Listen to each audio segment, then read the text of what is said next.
მეგობრებო, ჩვენი სამზარეულოში ეგეთი 4 პროდუქტი არის, რომელიც ჩვენ იყენებს ყოველდღიურად და ჩვენი ჯანმრთელობისთვის არ არის კარგი ეს პროდუქტები. პირიქით, მავნეა.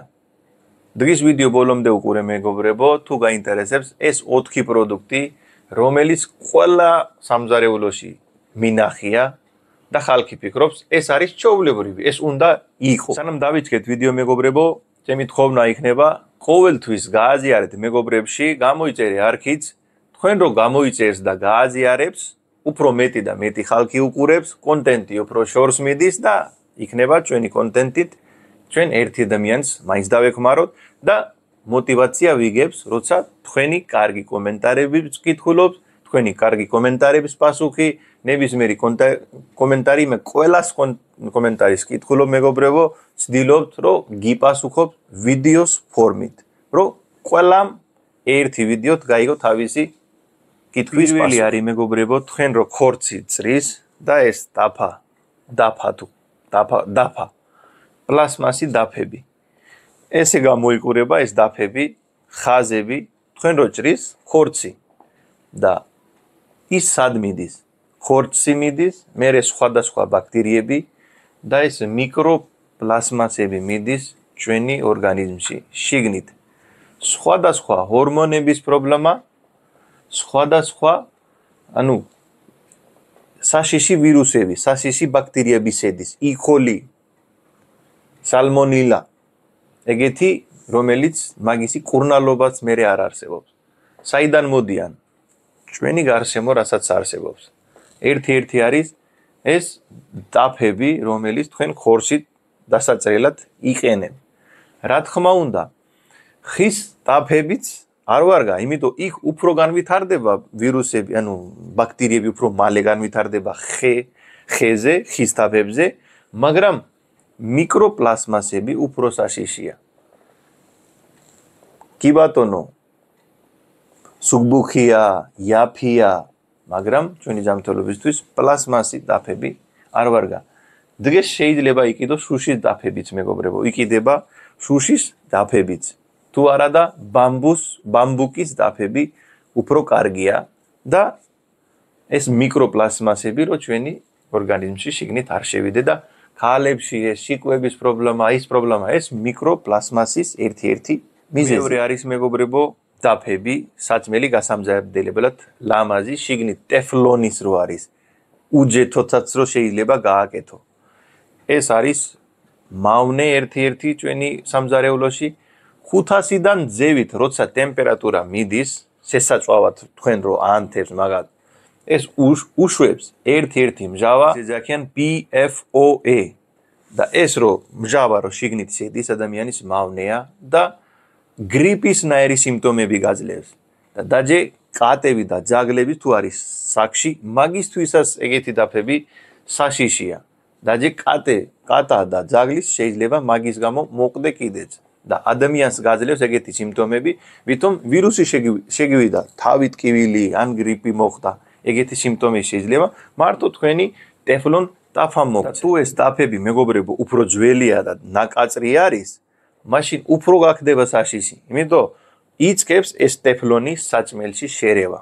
სანამ ახალია კი არა ჩანს არაფერი. მაგრამ როცა ერთი ნაკაწრიც თუ მოვიდა, მერე იქ გაკეთებული საჭმელში შედის ტეფლონი და კარსოჯინი მეგობრებო, ერთი ძალიან საშიში დაავადებები იბადება იმ ტეფლონით, შიგნით რო მიდის ადამიანის ჯანმრთელობისთვის. იმიტომ პირველია იმ ხორცის დასაჭრელის დაფამდე ეს აუცილებლად გვერდზე გადადეთ, გამოიყენე ჩვეულებრივი cast iron ქვია, რკინის ან stainless steel, ეგეთი დაფები. ჯოგი ეჯაქის მერე ამ დაფებში კარგად საჭმელი არ გამოდის. გამოდის მეგობრებო, რამოდენიმეჯერ განახე, კარგად გააცხელე, ჯერ კარგად უნდა გააცხელო, მერე ნახე წყალი, ძევით წყალი უცბად თუ გახრება, ეს დაფა უკვე მზად არის საჭმელი გასაკეთებლად. ერთი კოზი ჯეთი და უკვე მზად არის თქვენი ნებისმიერი დაფა გახდება non-stick, არ იწებება იქ მერე საჭმელი. მაინდა-მაინც გააკა ხალი ნაკიდი ეს დაფები და არ გინდა რომ გადააგდო გენანეაფული, მაინც გამოიყენე ხის კოზები შიგნით არ გამოიკენო რკინის კოზები, მეტალის კოზები, თორედ ერთხელ თუ დაიხაძა ჩათვალე დაიწყება ტეფლონი ჩვენი ორგანიზმში შესულას. რომელიც პრობლემა პროდუქტია მეგობრებო, ალუმინის სესაფუთები, აი ესეთი რგვალი სესაფუთი, რომ საჭმელი ფუთავს შიგნით გუმელში და მერე აცხავს.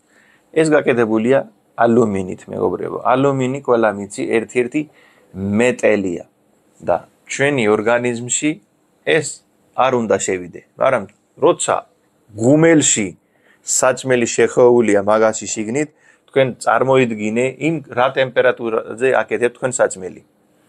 ის იმ თევზით შედის ის ალუმინი, იმ ხათამშიც შედის შიგნით, რომელიც სასარგებლო არ არის. პირდაპირ შეწვა შეიძლება. ან გუმელში არსებობს სხვანაირი ქაგალდები, რომელიც არ იწვება. ის ქაგალდი გამოიკენე არა ესეთი ლამაზი ალუმინის სესაფუთები რაღაცები. ალუმინი არ უნდა შევიდე ჩვენი ორგანიზმში. პროდუქტი მეგობრებო, რეფინირებული თეთრი ძეთი. აქ ომეგა 6 არის ზედმეტი, რომელიც ანთების პროცესს აკეთებს ჩვენი ორგანიზმში. ეს ანთების პროცესი არ უნდა წავიდე მაგლა. სხვადასხვა გულის პრობლემები და ქოლესტერინი რო დაიბადება ყველა მეორე ადამიანს, ქოლესტერინი რო აქვს მაგალი და მე ეძახიან კვერცხში, ან კარაქში, ან ეს ერბო არ უნდა ჭამო, ქოლესტერინი არ უნდა ჭამო. ეს არა მეგობრებო. რეფინირებული ძეთი და რეფინირებული ფხილით გაკეთებული რაღაცებიდან მოდის ეს ქოლესტერინი. არა მარტო გულის დავადება მეგობრებო, ჭარბი ჭონა. როცა ეს რეფინირებული ძეთი ცხელდება, ოქსიდური გაკეთდება, ოქსიდაცია კეთდება. ანუ ჯანგება ხო იცი? დაჯანგდება. და მაგის ჭამის მერე ჩვენი უჯრედები ისევე ისე დაჯანგდება და ჩვენი უჯრედებისთვის არ ვარგა ეს რეფინირებული ძეთი. მაგის ალტერნატივა რა შეიძლება იყოს? თუ იშოვი კარახი. საუკეთესოა. ერბო უფრო კარგი. ჯეითუნის ძეთი, ოღონ ძალიან არ გააცხელო, ეგეც ოქსიდური გახდება. ცივით ჭამით კარგია.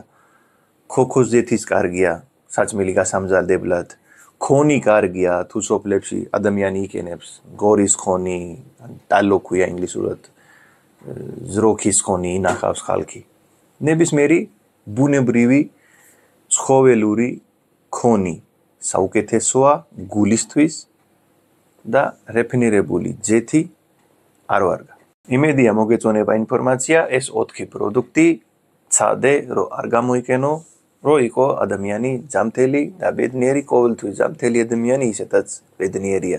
კარგად და ჯამთელად.